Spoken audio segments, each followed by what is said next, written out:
প্রিয় দর্শক, এই হচ্ছে সেই আয়নাঘর, যে আয়নাঘরে শত শত মানুষ গুম করে এখানে রাখা হতো এবং বছরের পর বছর তারা এই অন্ধকার গহীনে থেকেছে।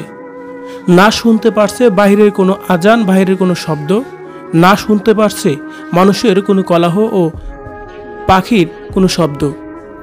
এই অন্ধকার ঘরের মধ্যেই তাদের বছরের পর বছর কাটানো হয়েছে। নাম দিয়েছে আয়নাঘর। কিন্তু এই আয়নাঘরে কঠিন এক অন্ধকার, সবসময় অন্ধকারের মধ্যেই থাকতে হয়েছে তাদের। সত্যি এই আয়নাঘর থেকে যারা বেরিয়েছে তাদের বর্ণনাগুলো শুনলে যেন রীতিমতোই গায়ের লোম দাঁড়িয়ে যায়। কতটা কষ্টের মধ্যে দিন পার করতে হয়েছে তাদের।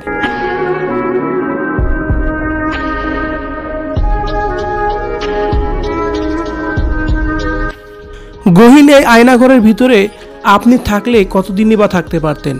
অন্ধকার এই ঘরটি দেখে আপনার কি মনে হচ্ছে যে বাংলাদেশের জেল হাজতে তো এমন নেই? প্রিয় দর্শক, শেখ হাসিনার এমন কর্মকাণ্ডকে আপনি কিভাবে দেখছেন? কমেন্ট করে জানিয়ে দিন কমেন্ট বক্সে।